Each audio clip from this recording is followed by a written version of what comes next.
Isaiah chapter 40, I want to look at verse 29, and what I'm going to do is we'll read just a portion of some verses here in Isaiah, then we're going to move to Mark chapter 6. And what I want to speak on just for a few moments tonight, I won't keep you too long, but I do want to give you something that is usable or to make you think or to encourage you. And it's always to encourage, to build up, to edify, to strengthen. There'll be times when you'll have a lesson or a message that's going to speak and it might do some cutting. Maybe a lot of cutting. I don't know. My intention's never to cut. And so I'm careful with that. Even though you might know some things, see some things, have been told some things, you got to move past that. You learn to move past that. Focus on what God has you. Begin to pray and center on what does the people need that are here in the pew? What do they need? So that's my theme. That's what I try to get. That's what stokes this. And then sometimes it speaks to me. During the week, we get caught up. We have these mini series. You notice I like certain series. And if I think there's more in that series, I'll make a series out of it. Or if it's too big, I'll break it down. And then there's topics. Every once in a while, I'll get on a topic. So I think preacher or pastor, whatever you want to slant it, is just a little bit different that way. I like to structure, I like to read, I like systematic, I like things to make sense. If it doesn't make sense to me, I'll have a hard time trying to talk about it. And you'll notice real quick, I'll shut up and move to another point. Try not to belabor the point. But there's times when you definitely want to speak to everybody here. You want to suit a blessing to them and allow the Holy Spirit to do that through you and not mess it up. And so tonight, that's one of those nights. And I want to say, entitled this, Not to Faint in Well-Doing. Not to faint in well-doing. So let's look at Isaiah. I'm in Isaiah chapter 40. And I think there's a few verses in Isaiah here. We'll see where we get here. Chapter 40, notice with me verse 29. And he says this, let me back up, because anytime we grab Old Testament, I never want to leave you hanging with context. In the context, doctrinally speaking, historically speaking, it's an equal greatness of God, the God of Israel. So the context in Isaiah, you have an Old Testament prophet dealing with trying to relay truth or what God has given him to tell the people collectively. And we can take this individually. We're going to practically look at it, and we're going to spiritually apply it to you and I.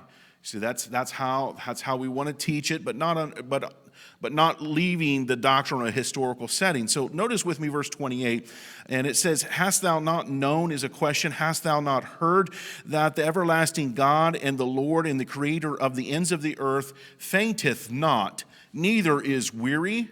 There is no searching of his understanding. So he lays out some principles and he puts them in a form of a question.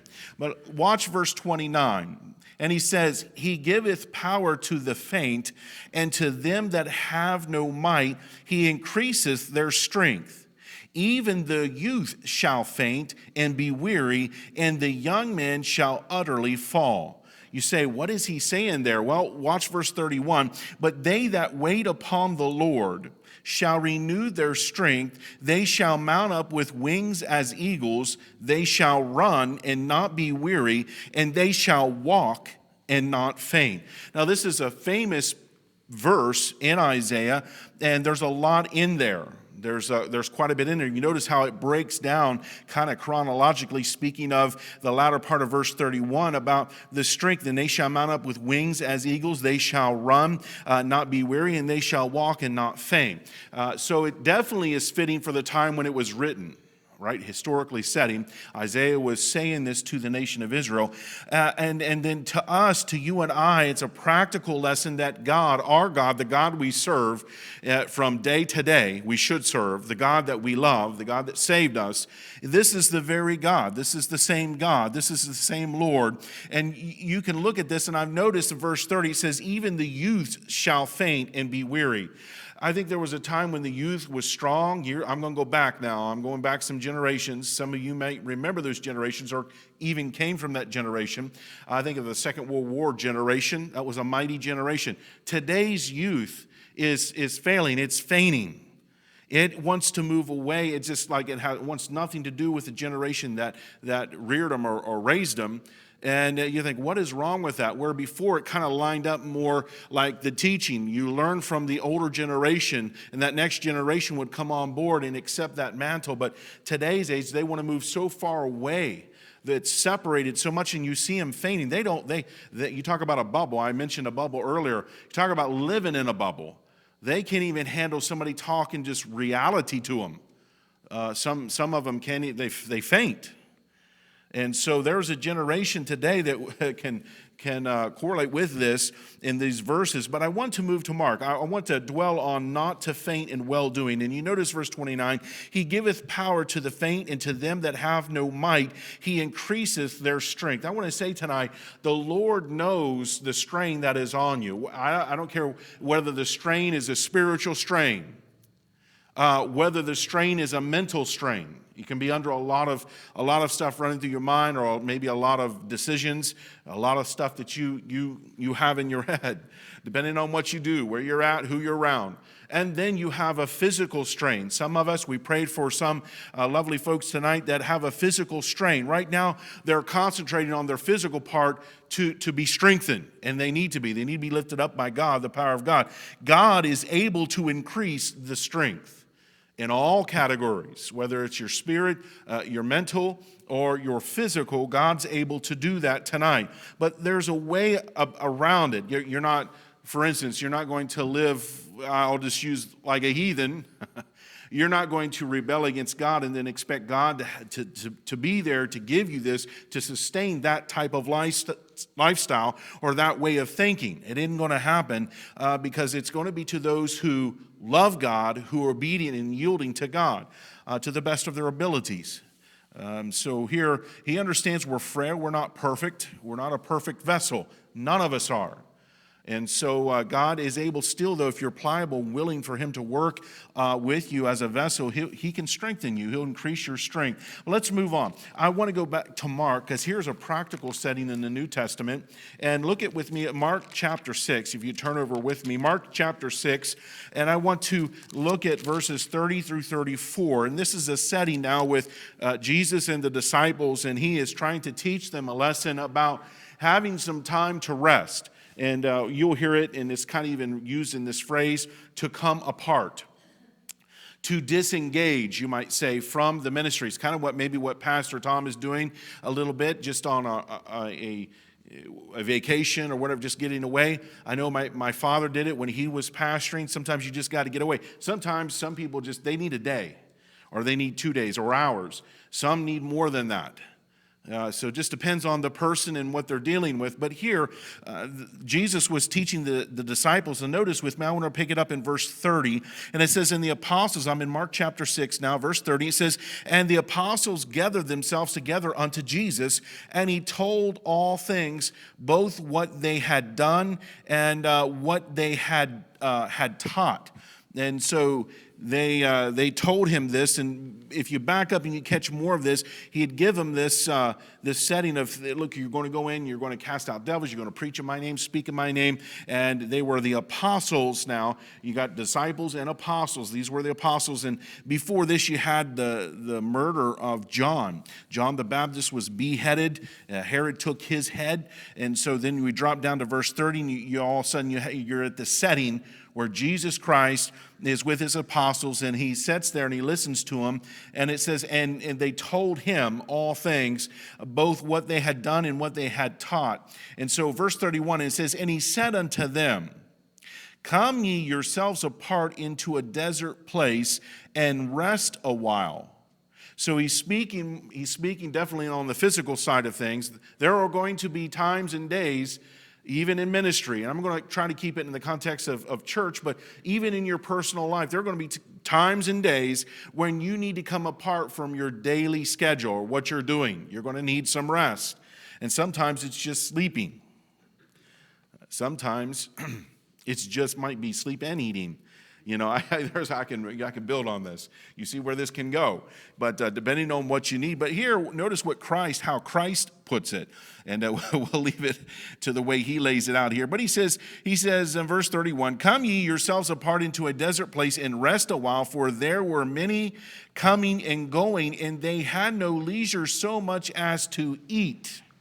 So they were busy. They were working. They were excited. It seemed like they were totally engaged with what was going on. But he noticed something about them, that they hadn't actually taken time to eat, to keep up with themselves, to rest and to eat. So that was pretty busy. Have you ever had a schedule like that? You might have had a day like that today. No time really to eat. Taking this new position, I've been at it for a solid year. I'm working on my second year. That position, there's been days when it's like, man, working for yourself, you're kind of like, you set that time. I do. I always set the time for lunch. You can do a lot of stuff, but everything gears around 11:30, 12 o'clock. But not now. It might be 12, 1. I think I eat lunch today at about 1:30, which is kind of rare for me. And that's pushing it. But you get so busy, you can't get everything done. You got one little more click, one more little thing, and then you get on to the next one. You get so busy, you don't have time to eat. Now, I could stand to lose probably, or not worry about eating for weeks. But nonetheless, eventually you would need to eat. You would need to rest. And I notice this. I don't know how you are about sleeping. 5 or 6 hours would do me. 7 hours is great. But I don't need much sleep. Some of us need a lot of sleep. Some of us don't need as much. But I'm telling you this, if you don't sleep for 3 or 4 days, you're going to come apart. You're going to mentally start breaking down, and physically as well. So here he's telling them, look, you need to come apart yourselves. And I want to say not to faint in well-doing. Let me get to my points. Most of us have experienced the weariness that comes from extended periods of work without a break. There are times when we work and work and work, and only to find out that when we've reached what we thought was a stopping place, there was still more to do or something to take care of. Well, my first point tonight is I want to say this. God will never fail to give us the strength to do his work if we rely on him. But we have to rely on him. And the Bible says, notice with me as we read down here, now let's pick up verse 32. "And they departed into a desert place by ship privately, and the people saw them departing, and many knew him, and ran afoot thereafter, and out of all the cities, and out went them, and came together unto him." Now verse 34, "And Jesus, when he came out, saw much people, and was moved with compassion toward them, because they were as sheep not having a shepherd, and he began to teach them many things." He went back to work. And you notice here that he saw much people, and he was moved with compassion towards them. And the reason why is because they were like a sheep that didn't have a shepherd, no leader, no one to guide them, no one to take care of them. And so he took on that mantle. And so you see here that God will never fail or give up on us, but he will always give us strength. Let me say secondly, God does not promise he will make the burdens go away and stop the race we must run. A lot of times we get ourselves inside this race, this ministry race, and we think, I just need this thing to stop. I've heard people and I've talked to people older, a little bit farther on down the path, and they want to give up, or they think, well, what I'm doing is not worth it. Well, God's not going to stop. He wants you to stay in the race. That's what he says. His promises is that he will give us the strength and endurance to keep going, to do what we must for him. I think of a verse in Colossians. I want to turn there. I'm going to turn over there. Colossians chapter 1. I like this verse. He says in chapter 1 and verse 11, he says in Colossians, "Strengthened with all might according to his glorious power unto all patience and long suffering with joyfulness." And if you back up this whole thing, this whole context, Paul is working out here, but one of these things he says in verse 11 talks about the strengthened, God strengthened with all might according to his glorious power. God has the power to give us strength to continue in this race. Now there's times when you need to set a pace. Being a plasterer by trade, there's certain days, certain things that you do that you want to set a pace. You don't want to go gun-ho because you will last maybe to lunch and you'll be done. But you need to set a steady pace so you can not only just do what you need to do for that hour, but the rest of the day. And most tradesmen are that way. You kind of like, man, you don't look like you're moving very much, but any movement you make is very effective. And you'll notice that with people, older men, older people, older ladies who know what they're doing, they set a pace and they work at that pace. There's been times when I've worked with younger people, not knowing them very well, but getting to work around them, and they work like they were, like, had been shot up on drugs or something, like nuts, ripping, jerking, and they'll go like that for about maybe 30, 40 minutes and then lay down like, oh my goodness, my back, oh my goodness, sweat coming, like, is this guy, I remember seeing, I was about 14 or 15, the first one I seen episode, and I thought, is this guy for real? And then he'd wait about 10 minutes, and then, okay, and he'd go back at it. We were ripping carpet up or doing something crazy. And he'd go, I don't mean just like hurrying like he's in a hurry. I mean like he's not all there. Ripping at it like he's trying to get at something desperately, one of those times, for about as long as he could go. I've worked around this man. He doesn't do that. And I thought, man, what is going on with this guy? And I couldn't wait to get back, and I told Dad, I said, Dad, this guy, you got to see this guy work. And I said, this guy's going to kill himself. And this guy as well, I noticed, I took note, his fingers were messed up. He had cuts. He had bruising. I think he had a couple fingers that were bruised. I could just tell. He is abusive with himself. I don't get around him because he's abusive with you. And it depends on where he's swinging a hammer or a crowbar or whatever. But Dad told me, he said, look, you're going to work around somebody that has never been taught how to set a pace or to work. And so that's very important. Here's the same way in a ministry. A lot of times people get ministry and they want to go 90 miles an hour. Well, sometimes you might have to do that, but you can't maintain that pace. Slow down. Remember our verse in Isaiah chapter 40. What does it say? They that wait upon the Lord shall renew their strength. A lot of times we don't want to wait because we either see money signs, we see impatient, we're impatient, we want this to happen. Well, his own timing in the ministry is different than ours. In Colossians here, he's saying, strengthen with all might according to his glorious power unto all patience and long suffering with joyfulness. The long suffering is going to be part of that. And he says with joyfulness. Let me say this. Those who ask for ease and nothing to do are not seeking the right thing. So don't misread what I'm saying here. I'm for working. I'm for keeping that pace and being steady about it, keeping pressure on. That's very important, but in God's timing, the best to your ability. But those that seek ease and want to do nothing, they're not seeking the right things. If you have a mindset tonight, not a willingness to want to work or to apply yourself, you do definitely have a wrong mindset.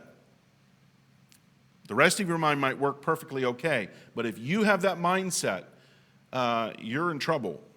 You're in trouble. You need to work. That's something that can be worked on and changed and adjusted to the better. And it will make you a better person and a better Christian and a better servant for God. So let me say thirdly, I'm about done. I'm watching that time here. Thirdly, I want to say this. My points aren't compensatic, hermeneutic, but they're just points I just wrote out. God calls us to work for him because it is necessary, meaningful, and important. So he's not just calling people because he's after numbers. God's calling individuals with the character and with the makeup and the willingness of a heart because he's got a job and a task for them to do. And so his job isn't for either one of us to get inside a work or a job or let's say anything that we do in the ministry and then quit. That's not what God does. God might redirect you.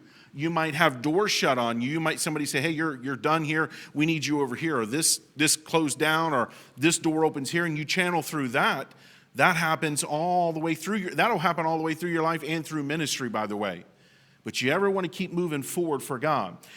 So here we want to say that God calls people, men and women, into the ministry, but not to quit, not to faint, but to work and to be steady and to be wise about it. And sometimes you have to come apart. Here's what I'm saying. Not to faint in well-doing. not to faint in well-doing. He will equip us and strengthen us and uphold us if we seek his help. There is nothing we can do apart from his power. We understand that the power we need to do his work, I'm in the context of church and in ministry, it has to come from God. That power has to come from God. There is nothing we cannot do without his power. So let me say this in closing. I got a couple verses here I want to read. Those who labor for God will never find his strength lacking for the task. There has been times when I've heard or got to listen, or somebody was telling me that they're burnt out on the ministry. They don't want no more part. They don't want no part of the ministry no more. You say, what happened? Their attitude, they're not looking at what God had them to do. They're looking at man. They're looking at maybe the situation. Maybe something's happened. Maybe they thought something should have happened. They're disappointed, so they're discouraged. But they didn't come from God. And so, yeah, you can be weary. You can be weary and want to faint because you've not come apart. You've not rested. You've not paced yourself because you're not working and operating in the power of God. You're operating with your own intellect or your own power. Or a lot of people do that because a lot of people aren't dumb. They're very, most people, especially sitting here tonight, are not going to be dumb people. They're going to be smart. So generally, smart people, they tend to want to operate in their own strength because they're smart. And you have to be careful. You have to be careful, especially if you're ministering to someone. You need to do it in the energy and power of God. Here's what Galatians says. I'll read some of these verses, and here's what it says about fainting. Listen to what it says. It says, and let us, this is Galatians chapter 6 and verse 9, if you want to turn or write down, but Galatians chapter 6 and verse 9 states this, and let us not be weary in well-doing, for in due season we shall reap if we faint not. There is that possibility of fainting. There is that possibility of not reaping what God really wants us to reap because of what we've sown. But he says in due season. In due season. And that will follow through in many different areas of your life. It takes time to get to a certain place. It's going to take some time. It's going to take some work. But you need to be diligent at it. One of the things I like to say about success is success might not be talent. Success might not be somebody who you know or just who you know to get you into a certain place. It will be consistency that makes success. Being consistent makes success, especially in the ministry. Being consistent to God, being true to God, God's ways, waiting on God. He says in due season, 2 Corinthians chapter 4, verse 16 states this, for which cause we faint not, but though our outward man perisheth, and there's going to be some of that as we get older, as we age, yet the inward man, that's the spiritual man, that's the one we're kind of focused on a little bit tonight, he says is renewed day by day. If we're yielded to God. If your resistance to God and the things of God, there isn't going to be a renewal day by day. There's going to be digression there. So it's a daily thing, according to that scripture there. One more. 2 Corinthians chapter 4 and verse 1, same chapter we just read, but verse 1. He says, therefore, seeing we have this ministry, as we have received mercy, we faint not. I didn't put it in here, but I immediately began to think of the Apostle Paul and the thorn in the flesh, and he went to Christ 3 times. Then God says, no, he wanted God to remove it. And he says, no, my grace is sufficient because your strength or my strength is made perfect in your weakness. So you think, well, I don't have, 109 octane. I ain't running. I can't do this, can't do that. No, but you can operate and run at your own pace. God's happy with that because he might need you right there because God's going to show his strength mighty in your weakness. So it's not a world philosophy, what we've been looking at tonight. It's not even a smart business philosophy. It's biblical. God says there are going to be times when you might be weak, but my strength is going to sustain you. He says here, we have received mercy and we faint not. Tonight, I encourage you not to faint in well-doing. In well-doing. It doesn't say evil doing or not doing. It says in well-doing, when you're doing well. And tonight, hopefully it's encouraged you not to faint in well-doing. Let's all stand up.